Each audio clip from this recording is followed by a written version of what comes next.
मनुष्य भगवान विष्णु की प्रसन्नता के लिए विधिवत आराधना, यज्ञ, दान, व्रत, तीर्थ तथा तपस्या आदि करते हैं, किंतु कोई ऐसा सरल उपाय बताइए जिसके करने से इन सब का फल प्राप्त हो जावे। गणों ने कहा कि हे द्विजश्रेष्ठ, आपका प्रश्न बड़ा श्रेष्ठ है। हम आपको भगवान विष्णु को शीघ्र प्रसन्न करने का उपाय बताते हैं। हम इतिहास सहित प्राचीन वृत्तांत सुनाते हैं। सावधानी से सुनो। प्राचीन काल में कांचीपुरी में चोल नामक चक्रवर्ती राजा राज्य करता था। उसी के नाम से उसके देश का नाम भी चोल ही प्रसिद्ध था।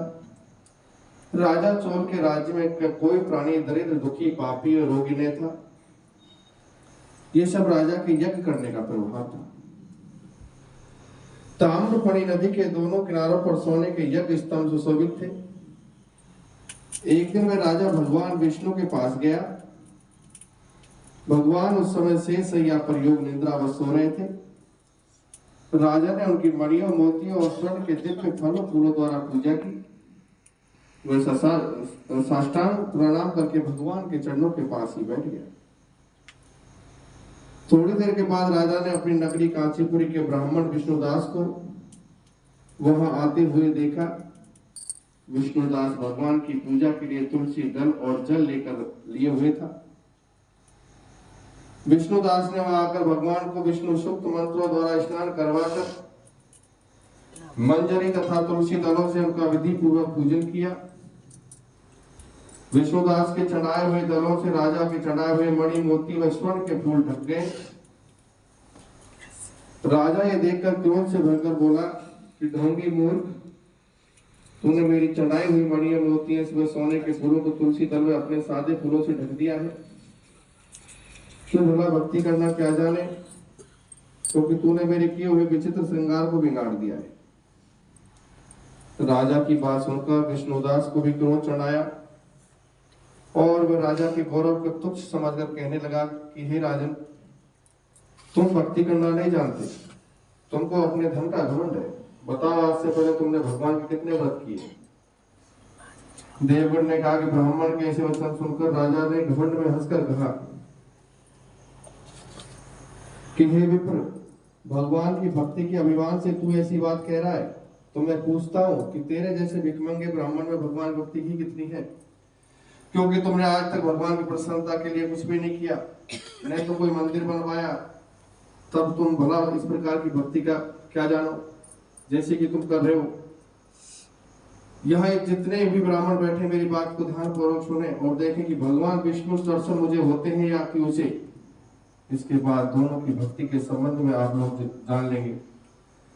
देवगण ने कहा कि ऐसा कहकर राजा अपने महल में चला गया और वहां जाकर उसने अपने पुरोहित मुद्गल को आचार्य बनाकर विष्णु यज्ञ आरंभ किया।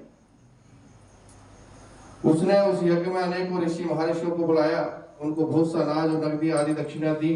जो यज्ञ पहले ब्रह्मा जी ने गया में किया था, वही यज्ञ राजा चोल ने अपनी नगरी चोल में किया। विष्णुदास भी अपने मंदिर में ही रहकर भगवान की प्रसन्नता के लिए व्रत करने लगा। उसने माघ तथा कार्तिक मास के व्रत किए, तुलसी के वन का पूजन किया, एकादशी के दिन भगवान विष्णु के 12 अक्षर मंत्र का जाप किया। वह भगवान को प्रसन्न करने के लिए गीत गाता रहा, नृत्य करता रहा, नित्य प्रति व्रत करता एवं भूमि पर सोता रहा।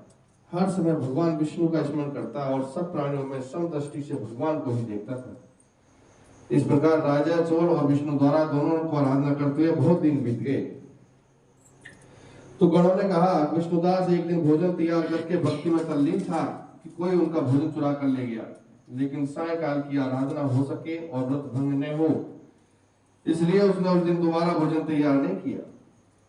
श्री नारद जी ने कहा, हे राजन, इस तरह लगातार 7 दिन तक कोई दूसरा भोजन चुराता रहा। तब वह हैरान होकर सोचने लगा कि यह तो बड़ी विचित्र घटना है कि न जाने कौन हर रोज मेरे भोजन को चुरा कर ले जाता है। फिर भी इस देव स्थान को छोड़ना नहीं चाहिए। अगर मैं भोजन बनाकर खा लेता हूँ तो देर हो जाएगी और पूजा छूट जाएगी। अतः मुझे भोजन बनाकर तुरंत खाना नहीं चाहिए, बिना भगवान को भोग लगाए। वैष्णवों को भोजन नहीं करना चाहिए। अगर 7 दिन बिन भोजन के बीत गए हैं तो आज का एक दिन और सही, आज मैं भली भांति भोजन की रक्षा करूंगा और देखूंगा कि हर रोज इसे कौन चुरा कर ले जाता है।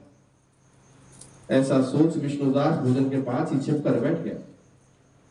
उसने थोड़ी देर के बाद देखा कि वहां पर एक चांडाल आया जिसका शरीर अत्यंत दुर्बल था। उसके शरीर पर केवल चमड़ी ही चमड़ी दिखाई देती थी।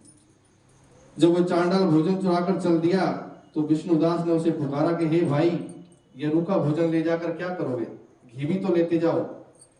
ऐसे कहकर वह श्रेष्ठ ब्राह्मण आगे को बढ़ा।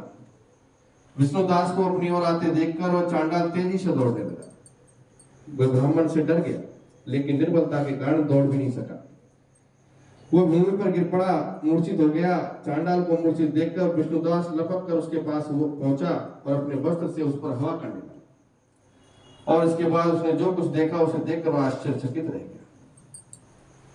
उसने देखा कि उसके सम्मुख शंख चक्र गदा पद पीतांबरधारी चतुर्भुजी रूप अलसी के फूल के समान वाले वृक्ष में कौस्तुभ माला से सुशोभित साक्षात भगवान विष्णु खड़े हैं। भगवान का दर्शन करके सात्विक भाव से युक्त हुआ श्रेष्ठ ब्राह्मण उनकी स्तुति तथा प्रणाम कुछ भी नहीं कर सका। वहीं पर सब इंद्र आदि देवता भी उपस्थित हो गए। गंधर्व तथा अप्सराएं आकर गीत गान करने लगी तथा नृत्य करने लगी। भगवान विष्णु ने अपना स्वरूप ब्राह्मण को प्रकट कर उसका आलिंगन किया और दिव्य विमान में बिठाकर उसे वैकुंठ ले गए। दिव्य विमान में ब्राह्मण को भगवान विष्णु के साथ जाते हुए चोर राजा ने भी देखा। उसने अपने गुरु आचार्य मुद्गल को भी कहा कि मैंने जो आज्ञा यज्ञ आदि किए हैं वो सब व्यर्थ हुए। जितनी दान दक्षिणा मैंने दी वो भी असफल हुई, भगवान विष्णु के दर्शन नहीं हुए। विष्णु दास ब्राह्मण ने केवल श्रद्धा से भक्ति की, जिसके प्रभाव से विष्णु भगवान ने आकर उनको दर्शन दिए। इसलिए भक्ति ही सर्वोपरि है। मुझे विष्णु भगवान के दर्शन के लिए राज का त्याग कर भी भक्ति करनी चाहिए। वो विष्णु भगवान की जय।